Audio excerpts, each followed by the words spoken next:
on this episode of the Jules Show podcast. Showing them that somebody from 1,600 miles away willing to come and work with them, that just let them know that they're loved and cared for. When Shane Daniel went on his very first mission trip, he just thought he was going to help build a church in Nicaragua. But a conversation with some boys in the town that he visited turned to baseball, and that put Shane on a totally unexpected path.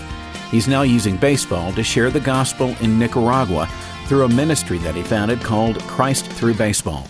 Here's Jules. Shane, thanks so much for chatting with us today. I need to know, and I'm sure the listeners, how does a Georgia guy, start a ministry all the way in Nicaragua? Only God can do that. Well, I mean, what was the first step? What happened? I started going down with a local church here, and we were building churches. And so baseball. As we were building the church, there was a group of kids on the other side of the road who were building a chicken fighting pit. And so during lunchtime, we went over and shared with them, shared our lunch, and was talking to them, asking them why they were building the chicken fighting pit. Just through conversation, they said they really love baseball, but they just was a poor area, so they couldn't afford to buy the equipment. So I asked them, if I commit 1 year from now when we come back to dedicate the church that we were actually building to bring the baseball equipment, would you guys be interested in that? And they were all, super excited and said yes. So after lunch, we went back to building the church, and the little boys tore down what they were building and came over and actually helped us start building the church.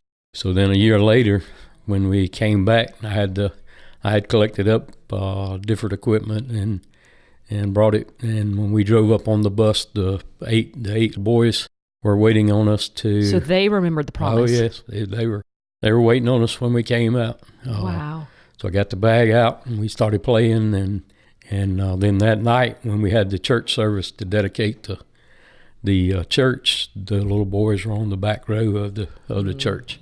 6 of the 8 little boys are still involved in my program, and that's what started the whole baseball ministry in another country. It did. A Georgia boy. Yep. Doing it. Was that your first mission trip you ever went on? That was. Wow. First trip. And through it all, you started this ministry, Christ Through Baseball. Tell us a little bit about the young men that you're serving. We concentrate on 13 to 15-year-old little boys. Reason for that, when I first started going down, and you'd get in the church and you'd see mostly all women and no little boys. Why is that? Not real sure. No. Mm-hmm. I guess no carrot to hold them or to bring them into church. Well, and if they weren't at church, then what were they doing? They were involved in chicken fighting, which leads to, of course, start with gambling. And then from gambling, they don't have any sense, no way of making money. So then that leads to selling drugs and all the bad things that takes them away from the Lord. So the baseball's the hook, right? That's right. It's like the carrot. We provide the equipment to the churches, and the boys they don't necessarily have to go to church, but they have to come to the church to use the equipment.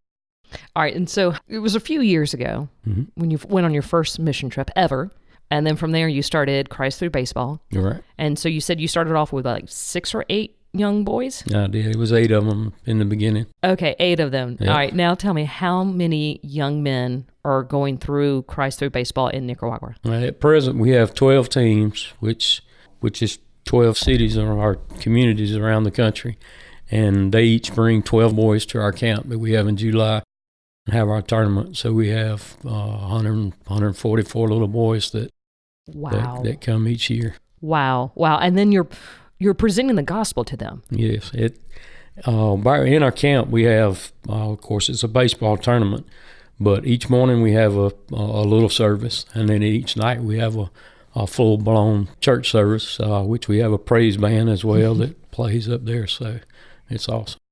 And then each team is linked to a church. Yes, each team brings 12 players, a coach, a manager, and then a pastor.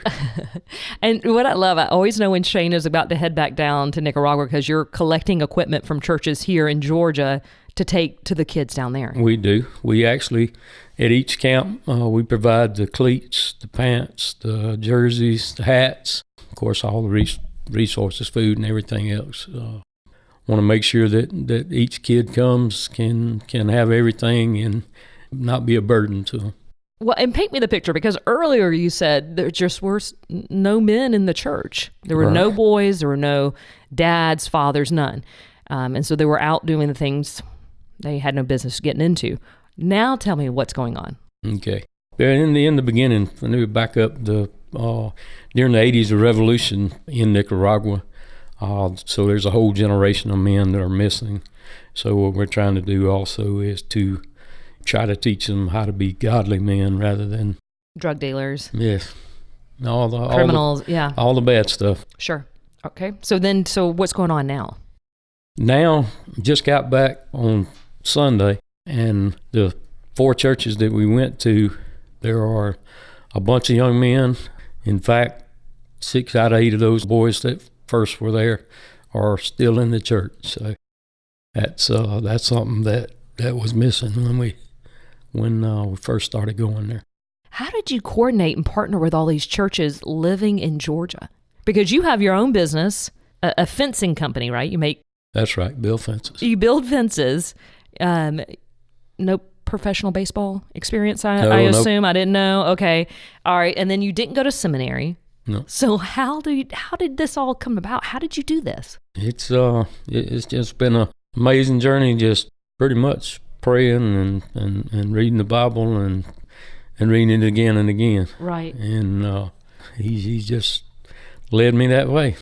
And so how did you partner with the local churches in Nicaragua? It's been really easy. After that first church, the word just spread everywhere. I mean, we get calls every day from different places, different churches, and different pastors that want to get involved. And they call you here in the States? Well, we have a nonprofit here in the U.S., and then we also are about to finalize the foundation in Nicaragua. And we have a board down there, and they take care of the Nicaraguan side. Wow! So you have a team. Yeah, we have 5 board members down there, and they started out as either coach or pastor of the different teams, and now they're leading the charge down there. Because it's more than just one tournament a year. I mean, this is an ongoing where you're talking and you're sharing Christ with these young men. We actually, through our foundation, have the different churches, and they work under our charter there. And as we bring them to the Lord in our tournaments, which is an amazing thing, when we send them back, the pastors actually handle the baptisms and just the day-to-day pastoring of the discipling and plugging these young men back into the church. Yes. All right, we're going to take a quick break. When we come back on the Jules Show podcast, the story of a young life that's been changed because of baseball. On the latest episode of the Finding Joy podcast, we travel to Griffin and have a chat with Jason Horde at Safe House Coffee Roasters. Jason has worked with lots of artists like Casting Crowns and Mac Powell and the Family Reunion. They even put together an award-winning song for Waffle House. WAFFLEHOUSC. Check out our conversation with Jason Horde on the Finding Joy podcast. Find it under the On-Air tab at thejoyfm.com and subscribe through Apple, Google Play, or wherever you find fine podcasts. Back now with the Jules Show podcast. Jules' guest for this episode is Shane Daniel, founder of Christ Through Baseball. So when you're ministering to the young men, how does that then impact the older, their dads? That's huge. We were down this last time. We have one little kid named Hamilton, and he headed into all the bad things, drinking at 12 and 13 years old through Ariel, our pastor down there, who was actually just a coach at that time. He invited the little boy to play, and he got involved in it, and we had him to accept the Lord at our last camp in July. And just this last week when we were there, he was actually there waiting on us, and he had a big truck turns out his dad's one of the wealthiest men in that area of Nicaragua, and he has seen the transformation that Hamilton has went through, and he's actually turned over a big portion of his business to him. At only 16 years old. At only 16 years old. And I'm sorry, but I just keep going back that this all started because you went on a short-term mission trip. Right. At that time, I was a single dad of 2 little boys, and our life was pretty much centered around baseball with them playing. And then this started when I went down there at the trip, and it's just evolved into a huge thing. How has your faith and your relationship with the Lord grown by just doing one step after the next step after the next step? Yeah, he keeps putting hurdles that you go through. He puts the hurdles there, the devil puts the hurdles there, but anyway, he by getting in the Bible and reading and just constantly studying it, I always find the way through those or over those hurdles. Do you find the areas where you are weak, God comes in and shows His glory? Yes, the main thing in there is organization. I'm not a very organized person, but 8 years ago, actually about 9 or 10 years ago, I kept praying, Lord, I need some help and need a partner, and He brought my wife into my life. 8 years ago, we were married, and begged her to go down with me to Nicaragua. She didn't really want to go, but she went. Now, this week, or this trip we just finished, she's staying 3 more weeks, and I'm back at home by myself. He left her. Yeah. He left her down there. So those areas where you would say you needed help, God brought. So it's almost like whenever you gave God an excuse, like I'm not an organizer, and God's wanting you to organize a ministry in a completely different country, He then brought the right person into your life. Oh yeah, she is super organized. Between the two of us, we do real well. I tell the pastors down there when I'm talking, I always say, kind of jokingly, but there's a whole lot of truth to it. Thank the Lord for our wives, because they generally do all the work, and then we end up doing a majority of just the talking. So it's in a joking way, but there's a lot of truth to that. All we need to do is have a heart that is willing to obey, right, and to follow God, and then He takes care of all those details. Yes. I never would have thought I'd been ordained as a pastor. He's got a plan. You just have to listen, slow down and listen, and go with Him. And you got, which leads me to my next thing, because there is a very big plan that God has put in front of you right now, and another stretching, a leap of faith. Yes. We're in the process now, and that's actually why my wife is in the state in Nicaragua, is looking for us a short-time place to live there in Nicaragua while we go through the process of purchasing land and building our own camp, so we can have, rather than just having one baseball camp a year and 12 teams, we can expand and maybe have 5 or 6 different camps a year, and then have 50 or 60 different towns instead of just the 12 that we have now. And it's all the whole goal is to be able to share Jesus with these young men that wouldn't be coming to church.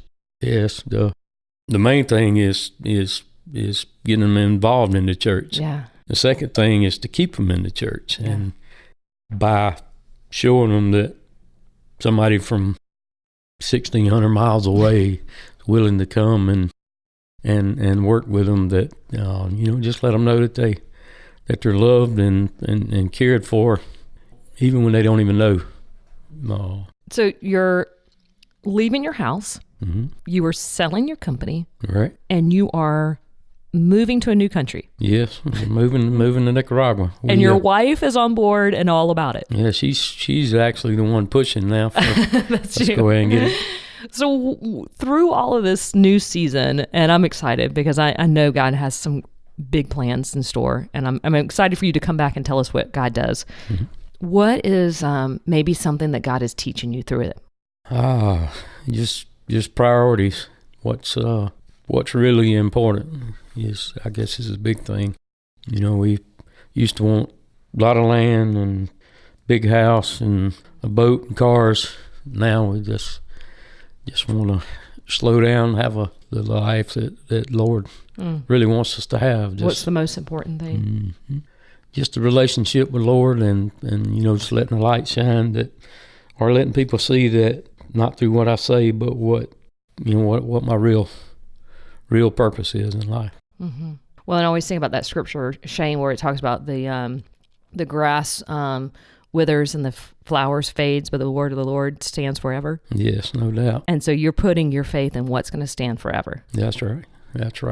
It's already unreal how, when I go down, how many people just need that. I mean, pretty much just need the word spoken to them or shown to them. Well, Shane, you're just like us. You didn't just a regular guy that's following God. Yes. And so if somebody is listening and they say, okay, I kind of know the baseball rules, I kind of know how to throw a ball, what do you need? What are some ways that people can be involved? Actually, baseball really is just a sideline of the whole thing. Even if you don't know anything about baseball, we still have plenty of other things that we do there in Nicaragua. We have a music ministry, as well as we teach English to the boys who mostly speak Spanish there. So just contact us, and the Lord already has a place and a reason for you to be there. So if you're feeling drawn right now, hearing Shane just share how, hey, I'm just taking the next step, and you may be feeling like God is leading you to reach out, I would highly encourage that. And definitely, I know you need prayer. I know, when God is at work, that is exactly what Satan wants to stop. And so is there something very specific that we all can commit to pray for? Yes, just pray for the little boys first.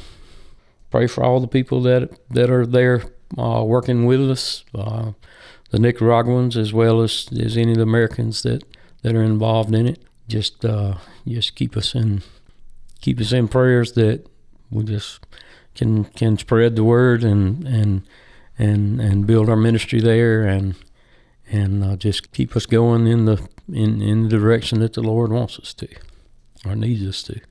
Shane, we will be praying for you, and I just appreciate you coming in and telling us that, and encouraging us just listen to God. We don't need to know what's going to be 20 steps from now. Just what's the next right step. Yes, that's for sure. When I first started going down there, I had no idea the plan that the Lord has for us. So what we need to do is keep talking to the Lord, reading the Bible, but more importantly, just stopping and listening for the signs and what He wants us to do.